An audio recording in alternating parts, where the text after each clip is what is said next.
এর একটা মধ্যে বিরাট ব্যাপার থাকে, ইটস এ গ্যাম্বল, খুব একটা হিসেব করা গ্যাম্বল, একটা রিস্ক নেওয়া গ্যাম্বল যে চেতন শর্মার টেলেন্ডার ও যদি গিয়ে আমার ধুমধারাকে একটা ধুঁয়েধার বাল্যবাজি যাকে হিন্দিতে বলে সেরকম করে দিয়ে আসে, রানবেন বাড়িয়ে দিয়ে আসে, তাহলে যেটা হবে আমি অনেকখানি অ্যাডভান্টেজিয়াস পজিশনে চলে যাবো। সত্যকর অঘটনটা ঘটিয়ে দেন এবং তাহলে কিন্তু একটা বড় রাজনীতিক খেলা নন্দীগ্রাম থেকে শুরু হবে এবং পবিত্রপদ দাঁড়ানোয় যদি যে কথা এখনকার অধিকারী যারা বলা যেতে পারে পলিটিক্যাল ম্যানেজার অস্বীকার করে লাভ নেই। তৃণমূলেরও বেশ কয়েকটি আসনে, কারণ মনে রাখতে হবে তৃণমূল কিন্তু প্রায় ৭৪ জন বিধায়ককে বাদ দিয়েছে, অনেক নতুন মুখ এসছে, তাদের অনেককে নিয়েই দলের মধ্যে ক্ষোভ বিক্ষোভ ছিল।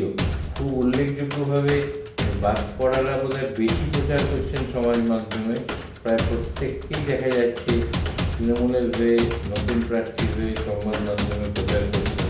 বেলেঘাটার বিজেপি প্রার্থী, তার নাকি ডাক্তারের যে সার্টিফিকেটটাকে ডাক্তার হিসেবে অর্থাৎ মেডিকেল প্র্যাকটিশনার হিসেবে দলের প্রার্থী করা হয়েছে, তিনি নাকি ডাক্তারই নন, তার ডাক্তারের সার্টিফিকেটটাই ভুয়ো।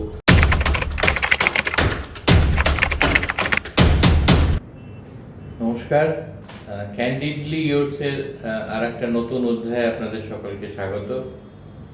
এক মুহূর্তের জন্য, যদিও একেবারে পূর্ববর্তী বলা যেতে পারে রাজ্যটা একেবারে একটা ইলেকশন মোডে, পলিটিক্যাল মোডে চলে গেছে, তবু এক মুহূর্তের জন্য একটু হলেও পলিটিক্সকে বলে রাখুন, পরে আবার ফিরবো।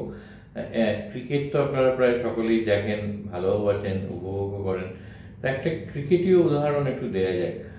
আমরা যারা ক্রিকেট খেলি, দেখি, আমরা জানি নিয়মিত যারা ক্রিকেট দেখি যে ক্রিকেটের এরকম অনেক উদাহরণ আছে যখন যাদেরকে সোকল বা তথাকথিত বলা হয় টেলেন্ড, আমরা দেখেছি ভারতবর্ষের ওপেনিং ব্যাট করতে নামছেন, মানে একেবারে প্রথমেই ব্যাট হাতে প্যাভিলিয়ন থেকে নামছেন চেতন শর্মা, মনিন্দর সিং ওপেন করেছেন, হরভজন সিংকে দিয়েও কখনো কখনো করানো হয়েছে ওপেন। এরকম বহু উদাহরণ আছে যেটা বিপক্ষের কাছে, প্রতিপক্ষের কাছে একেবারে একটা বিরাট সারপ্রাইজ এলিমেন্ট এবং ওরা একটা বিরাট কিছুটা হলেও একটা আত্মসন্তুষ্টির ব্যাপার থাকে। কিন্তু মনে রাখবেন, এই যে একটা বিশেষ কারণে, স্ট্র্যাটেজিক কারণে চেতন শর্মাকে দিয়ে ব্যাটিং ওপেন করানো হলো, সেটা সেঞ্চুরি এঁকে দিয়ে চলে গেল, এর একটা মধ্যে বিরাট ব্যাপার থাকে, ইটস এ গ্যাম্বল, খুব একটা হিসেব করা গ্যাম্বল, একটা রিস্ক নেওয়া গ্যাম্বল যে চেতন শর্মার টেলেন্ডার ও যদি গিয়ে আমার ধুমধারাকে একটা ধুঁয়েধার বাল্যবাজি যাকে হিন্দিতে বলে সেরকম করে দিয়ে আসে, রানবেন বাড়িয়ে দিয়ে আসে, তাহলে যেটা হবে আমি অনেকখানি অ্যাডভান্টেজিয়াস পজিশনে চলে যাব। অথচ যদি আউটও হয়ে যায় তাহলে আমার ক্ষতির কিছু নেই, কারণ তো টেলেন্ডার এমনি পরের দিকে ব্যাট করার সুযোগ পেত কি না পেলেও কত বল খেলতে পারতো, কত রান করতো, সেই নিয়ে সংশয়ের অবকাশ থেকে যায়। তো এগুলো অনেক সময় কিন্তু ইট পেজ অফ, এই স্ট্র্যাটেজিগুলো, এই গ্যাম্বলগুলো। আবার বোলিংয়ের ক্ষেত্রেও দেখা গেছে জাহির আব্বাস একেবারে উইকেট কামড়ে জমে, যাকে বলে উইকেটে জমে যাওয়া, সেইরকম জমে গিয়ে খেলছেন, কিছুতেই আউট করা যাচ্ছে না, তখন সুনীল গাভাস্কর নিজে হঠাৎ বল করতে চলে এলেন, এসে জাহির আব্বাসের উইকেটটি তুলে নিয়ে চলে গেলেন। পরবর্তীকালেও নানান সময় দেখা গেছে যাদের বলা হয় ক্রিকেটীয় পরিভাষায় ইরেগুলার বোলার, তারা বল করতে এলে অ্যাকচুয়ালি হয় কি, আই সেট হয়ে যায় একই বল ভালো বা প্রথম সারির বোলারদের খেলে, তখন হঠাৎ একটা ইরেগুলার বোলার এলে বোঝা যায় না সে কী বল করবে, কেন করবে, কোথায় বলটা পিচ করাবে, কোন দিক থেকে সুইং করবে, আদৌ সুইং করবে কিনা, স্পিন করবে কিনা। তো এইসব ফ্যাক্টর থাকে, ইটস এ গ্যাম্বল, যে কথা আমরা প্রথমেই বলেছি।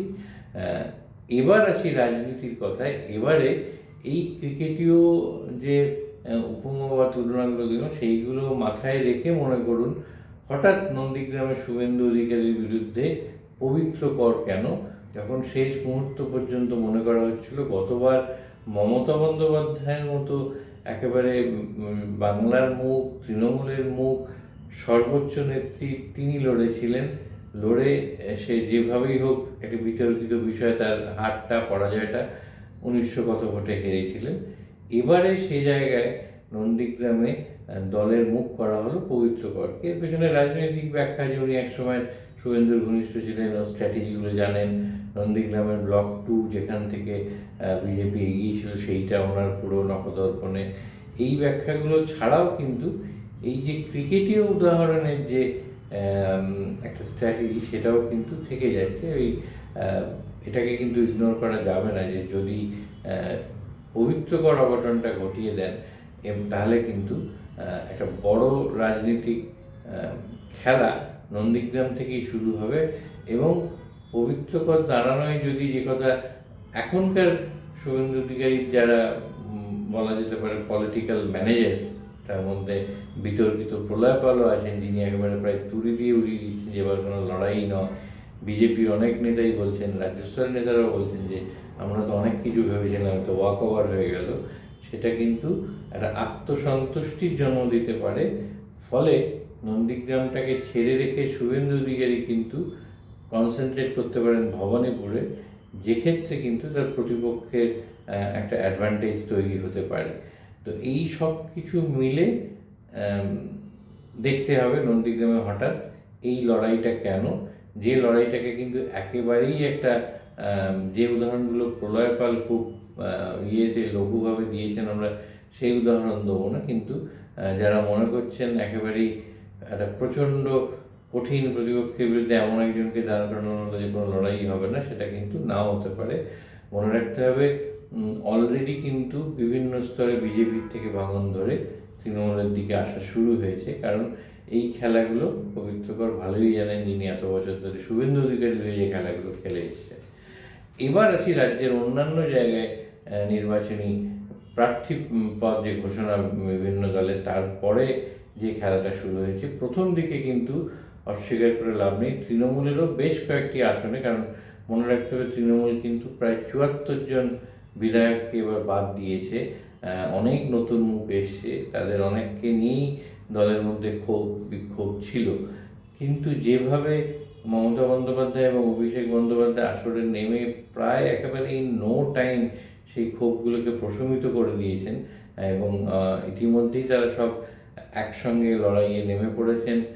খুব উল্লেখযোগ্যভাবে বাদ পড়ারা বোধহয় বেশি প্রচার করছেন সমাজ মাধ্যমে, প্রায় প্রত্যেককেই দেখা যাচ্ছে তৃণমূলের হয়ে, নতুন প্রার্থীর হয়ে সংবাদ মাধ্যমে প্রচার করছেন।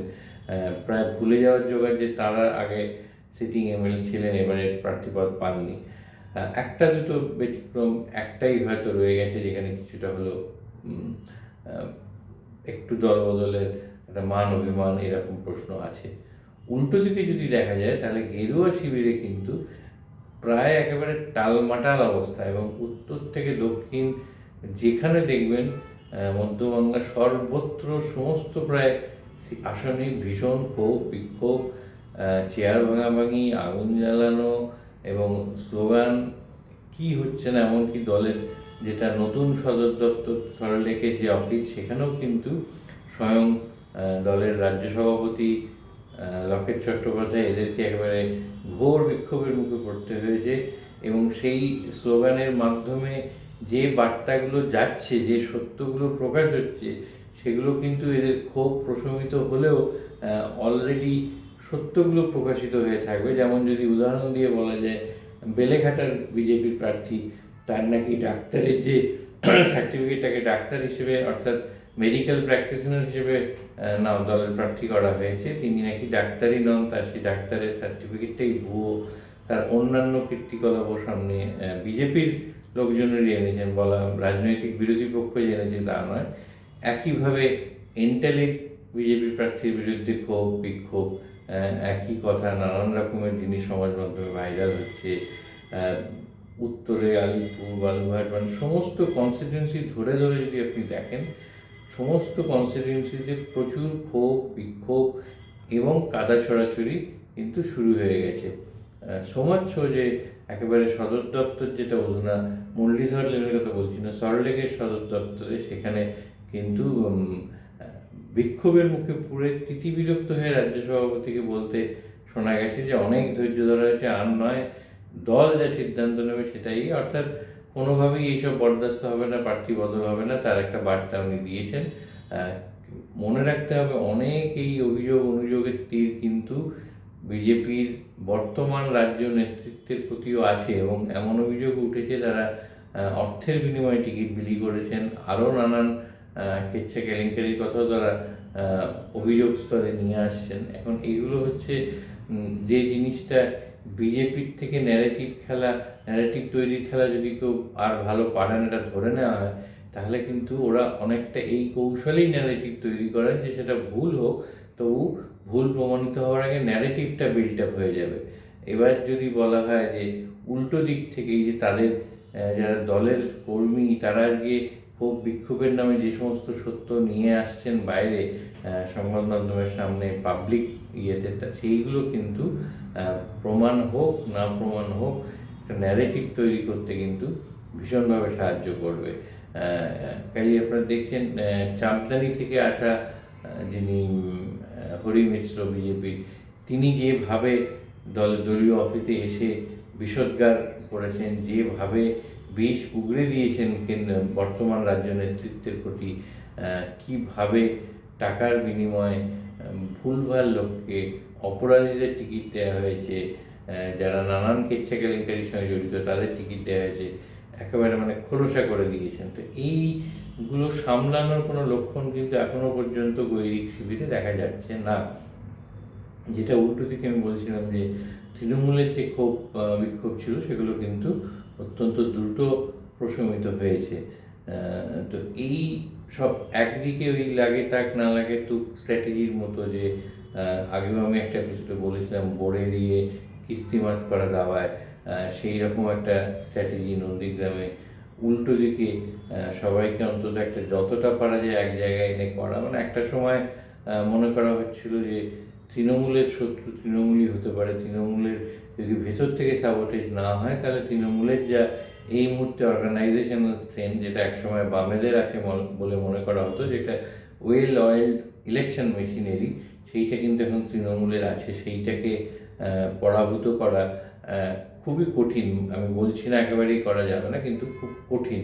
সেই কঠিনটাকে সহজ করে যদিও বা গৈরিক শিবির বিজেপি নিতে পারত, কিন্তু নিজেদের মধ্যে এই ক্ষোভ বিক্ষোভ এই যদি প্রশমন না হয়, তাহলে কিন্তু ওদের নিজেদের যেটা এমনি একটা ভঙ্গুর অর্গানাইজেশনাল স্ট্রাকচার ছিল, সেটাকে আরও ভঙ্গুর হতে দেখা যাবে ক্রমশ যত নির্বাচনের দিন এগিয়ে আসবে।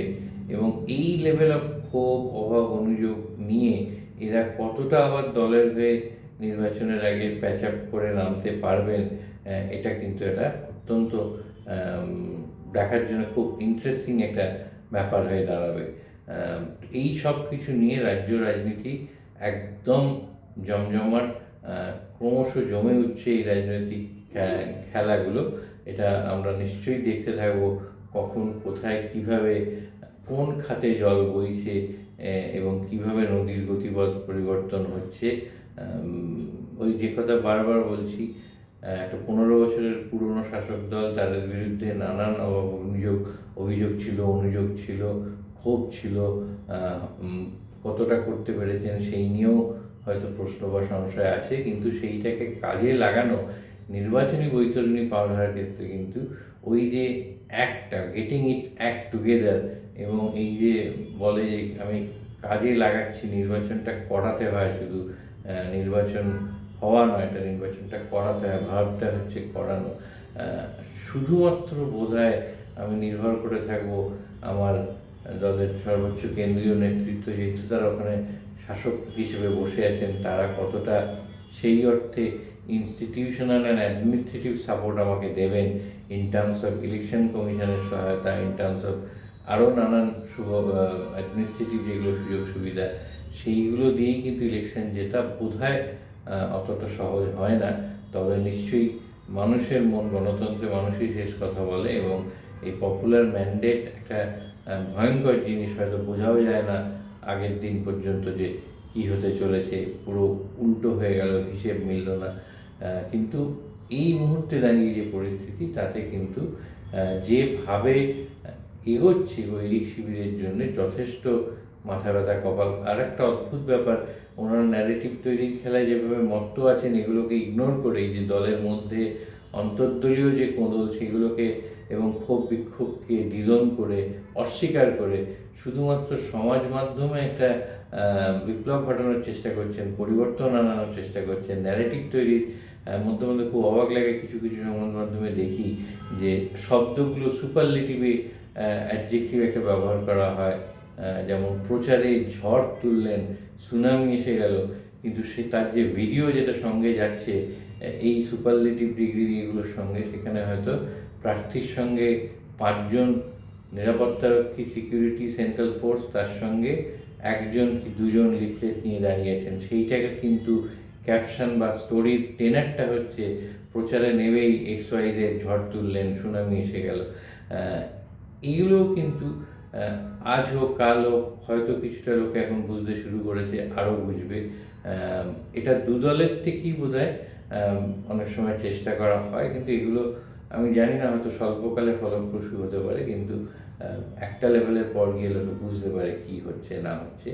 সেটা না করে যে সমস্যাটা আছে সেই সমস্যাটাকে যদি ওন আপ করা যায় এবং তার একটা অ্যাড্রেস করা যায়, যেটা এই মুহূর্তে বৈদিক শিবিরকে করতে দেখা যাচ্ছে না। তারা বোধহয় অন্য কোনো খেলার উপর নির্ভর করে বসে আছেন জয়ের জন্যে।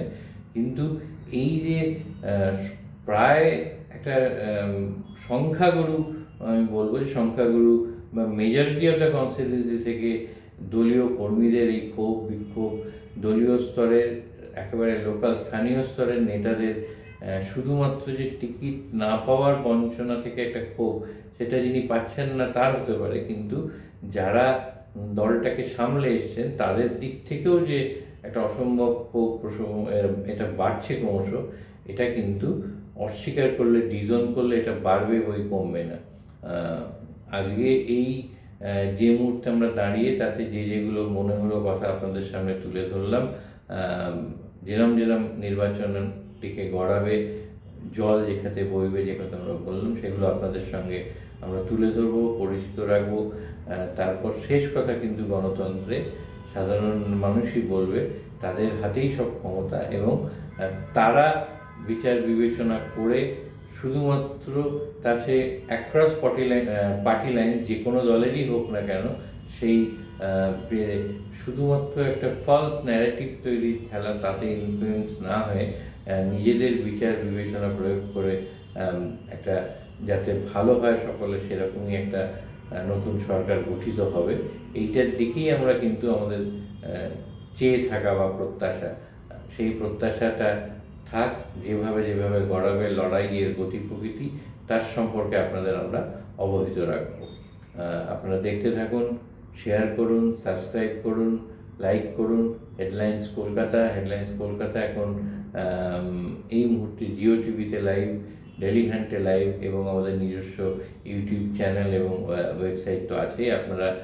আপনাদের সহযোগিতাই আমাদের পাথেও। আমরা রাজনৈতিক দলের মতো কোনো ফলস ন্যারেটিভ তৈরি করি না, আমরা একেবারে আপফ্রন্ট, ক্যান্ডিডলি, যেখানে যা হচ্ছে ম্যাটার অফ ফ্যাক্টলি সেইটা তুলে ধরার চেষ্টা করি। আপনারা আমাদের সঙ্গে থাকুন।